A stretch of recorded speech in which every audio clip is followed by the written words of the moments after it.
নমস্কার, আমি সমীরণ দাস। আমাদের ইউটিউব চ্যানেলে আপনাদের স্বাগত জানাই। আজকে আমরা ইটুই নেটওয়ার্ক এই বিজনেসটা সম্বন্ধে আলোচনা করব। ইটুই নেটওয়ার্ক, ইটুই নেটওয়ার্কের ফার্স্ট আমরা জেনে নিই বিজনেস সম্বন্ধে। বিজনেসটা কি ইটুই নেটওয়ার্কের? E2E network is an NSE listed AI focused hyperscale cloud platform offering advanced cloud GPUs and a comprehensive ecosystem of cloud technologies designed for the development and deployment of AI and machine learning application। মানে ইটুই network হচ্ছে cloud GPU provide করে। ধরুন আজকের দিনে দাঁড়িয়ে আপনি AI model run করছেন বা মেশিন লার্নিং এর উপর আপনি কাজ করছেন, তো তার জন্য আপনার কিন্তু একটা খুব স্ট্রং কম্পিউট পাওয়ার দরকার। ওকে, তাহলে এই যে আমরা যে এআই মডেলটাকে রান করছি বা মেশিন লার্নিং ডেভেলপ করছি বা জেনারেটিভ এআই, আজকের দিনে দাঁড়িয়ে এআই কিন্তু একটা খুব বড় ফ্যাক্টর আমাদের কাছে। এআই মডেল ডেভেলপমেন্ট এই সবের জন্য আমাদের কিন্তু ক্লাউড জিপিইউ প্রসেসিং খুব দরকার। তো ইটুই নেটওয়ার্ক কিন্তু cloud GPU as a rental service কিন্তু প্রোভাইড করছে। ওকে, তো আর একটু দেখে নি। E2E network provides a full stack AI and machine learning and generative AI cloud ecosystem designed for scalable, accessible, and cost-effective deployment of large-scale compute cluster। এছাড়াও company product লেভেলে দেখুন, get powerful cloud GPU for AI and machine learning and HPC workloads। ওকে, আমরা যেটা একটু আগে আলোচনা করে এলাম, ওদের মেন কাজটাই হচ্ছে এআই বা মেশিন লার্নিং বা এইচপিসি ওয়ার্কলোড গুলোকে হ্যান্ডেল করা। তার জন্য জিপিইউ মানে পাওয়ারফুল ক্লাউড জিপিইউ কিন্তু ওরা অ্যাজ এ রেন্টাল সার্ভিস কিন্তু দেয়।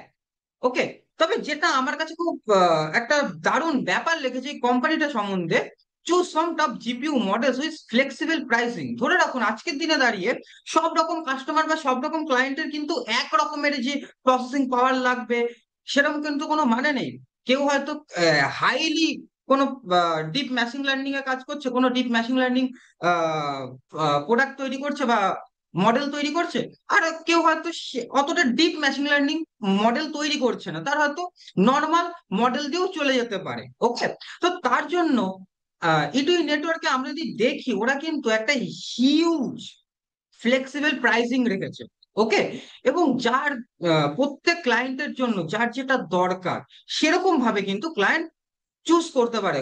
তার কোন জিপিইউটা দরকার পড়ছে, তার কতটা প্রসেসিং পাওয়ার দরকার পড়ছে, সেই সবটা কিন্তু তারা নিতে পারে। এখানে যদি আমরা দেখি ₹412 পার হাওয়ার থেকে শুরু করে কিন্তু ₹800 পার হাওয়ারের জিপিইউ মডেল কিন্তু ওরা রেন্ট সার্ভিস হিসেবে দেয়। এবং প্রধানত যে কাস্টমারের নিড যেটা সেই হিসেবে কিন্তু এরা একটা অফারিং প্রোভাইড করছে। তো এটা কিন্তু আমার কাছে কোম্পানির খুব একটা ভালো পজিটিভ ফ্যাক্টর লেগেছে। ওকে, এবার ফান্ডামেন্টালটাকে স্টাডি করে নি ইটুই নেটওয়ার্কে। আমরা যদি নর্মালি দেখি ইটুই নেটওয়ার্কে কিন্তু ডেপ্ট 73 crores। তার এগেনস্টে আমরা যদি দেখি ক্যাশ অ্যান্ড ক্যাশ ইকুইভ্যালেন্ট কিন্তু অনেকটাই বেশি আছে। তাহলে আমরা কিন্তু অনায়াসেই বলতে পারি কোম্পানি কিন্তু এমন না যে কোম্পানির ডেপ্ট হিউজ বেশি আছে। অলমোস্ট কিন্তু কোম্পানি ক্যাশ রিচ কোম্পানি আমরা ধরতে পারি। তো এটা কিন্তু একটা পজিটিভ ফ্যাক্টর কোম্পানির জন্য।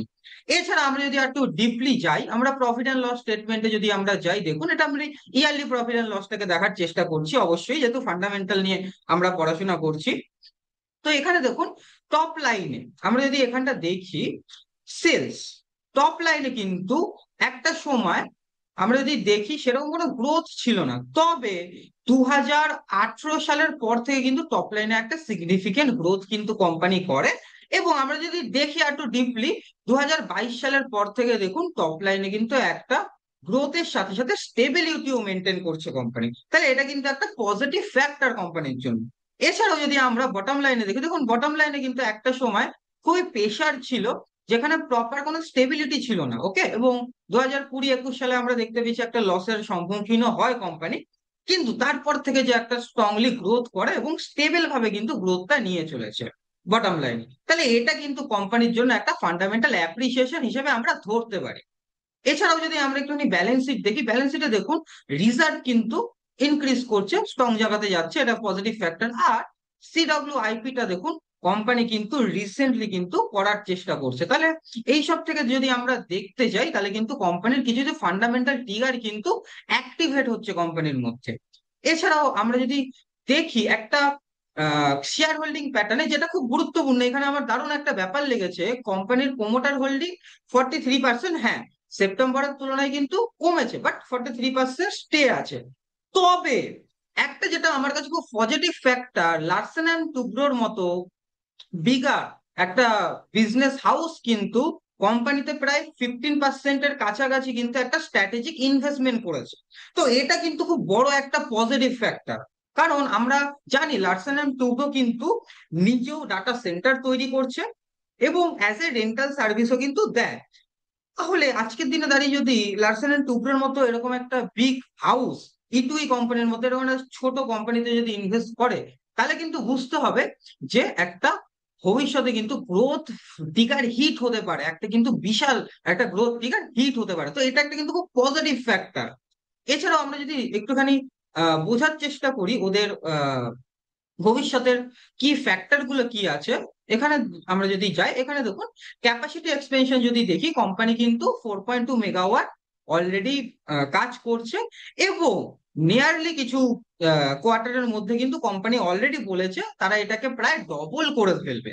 এছাড়া এলএনটির সাথে যে আমরা স্ট্র্যাটেজিক পার্টনারশিপটা অলরেডি দেখছি, সেখানেও কিন্তু ওরা বলেছে যে 6,000 কিলোওয়াট অ্যাডিশন করবে কিন্তু ওভার দ্য 5 ইয়ার্স এলএনটির সাহায্যে। ওকে, তাহলে কিন্তু এখানে দারুণ একটা কিন্তু আমরা গ্রোথ ফিগার পাচ্ছি এই কোম্পানিটার মধ্যে ফান্ডামেন্টালি। এখানে L and T has invested over 1,000 share in E two E via আর স্ট্র্যাটেজিক প্রেফারেন্সিয়াল অ্যালটমেন্ট। ওকে, তাহলে আমরা যদি দেখি কোম্পানি কিন্তু খুব দারুণ একটা পজিশনে রান করছে আজকের দিনে দাঁড়িয়ে ক্লাউড জিপিইউর ওপরে, ক্লাউড জিপিইউ বিজনেসটার ওপরে। ওকে, এবং আমরা যদি একটুখানি ভাবি এআই, এআই মডেল আমরা যা যা ইউজ করছি আজকের দিনে দাঁড়িয়ে, এআই ছাড়া কিন্তু কোনো জায়গাতে আমরা প্রপারলি ওয়ার্ক করতে পারবো না। ওকে, একটা সময় পরে গিয়ে, এবং আমরা অলরেডি কিন্তু এআই ফেসে চলে এসেছি। একটা সময় এআই ভবিষ্যৎ ছিল, কিন্তু এখন কিন্তু এআই প্রেজেন্ট। তাহলে আমরা যদি আগে থেকে বুঝে যেতে পারি এআই কে কাজে লাগিয়ে কোন বিজনেস গুলো ভালো পারফর্ম করতে পারে, তাহলে কিন্তু আমরা একটা ওয়েলথ ক্রিয়েশন ওয়েলথ ক্রিয়েশনের দিকে এগিয়ে যেতে পারি। ওকে, এআই এর মাধ্যমে।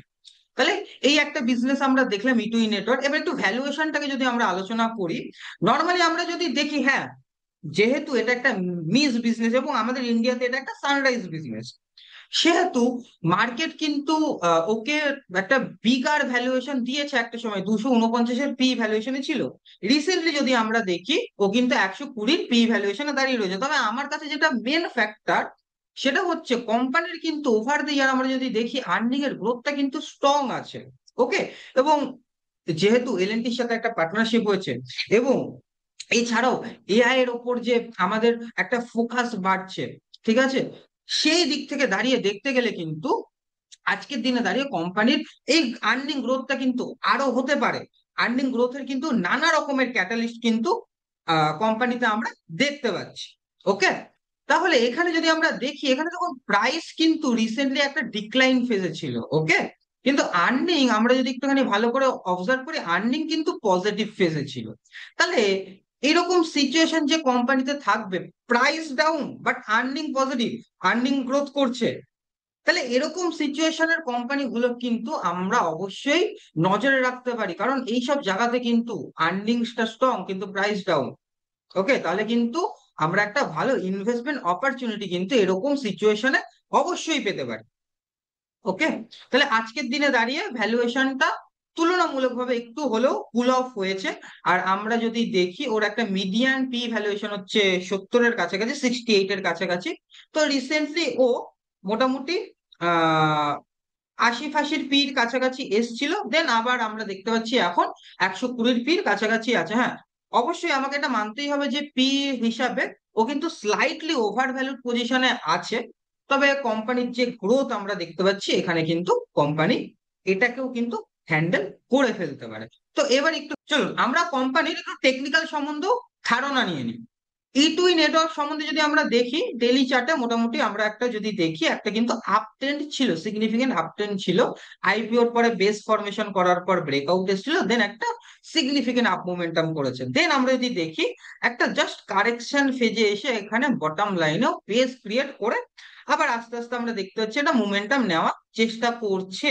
তবে হ্যাঁ, যেহেতু এটা একদমই স্মল ক্যাপ কোম্পানি, সেহেতু একটু রিস্ক ফ্যাক্টরটা থাকে। ওকে। এবং আমরা যদি এটাকে একটুখানি উইকলি চার্টেও ফরমেশনটা দেখার চেষ্টা করি, যেহেতু আমরা লং টার্মের কথা ভাবনা চিন্তা করছি, সেহেতু উইকলি চার্টে যদি আমরা একটু দেখি, দেখুন একটা সিগনিফিকেন্ট আপ ট্রেন্ড ছিল, তার এগেনস্টে একটা হেলদি কারেকশন আমরা দেখতে পাচ্ছি এখন আসছে, দেন আবার এখান থেকেও মোমেন্টাম ক্যারি আউট করার চেষ্টা করছে। ওকে। তাহলে এখান থেকে কিন্তু আমরা যদি দেখি, হ্যাঁ স্লাইটলি পি ভ্যালুয়েশন অনুযায়ী ওভার ভ্যালুড হলেও আমরা কিন্তু এইসব জোন থেকে অ্যাকুমুলেশন মোটামুটি 2500 টাকার লেভেল থেকে কিন্তু একটা অ্যাকুমুলেশন শুরু করতে পারি এই কোম্পানিটার উপরে। ঠিক আছে। এবং এই কোম্পানিটার ভালো একটা পোটেনশিয়াল আছে। আর টেকনিক্যালি যদি আমরা দেখি, টেকনিক্যালি কিন্তু রিসেন্ট একটা রেজিস্ট্যান্স আছে হচ্ছে ওই 4200-র কাছাকাছি। ওকে। তাহলে এই একটা বিজনেস নিয়ে কিন্তু আমরা অবশ্যই পজিটিভ থাকতে পারি। ওকে। তাহলে আজকের ভিডিওটা আমি এখানে এন্ড করছি। আপনার যদি কোনো কোয়ারি থাকে, অবশ্যই কমেন্ট সেকশনে আমাদের সাথে শেয়ার করুন আপনার কোয়ারি।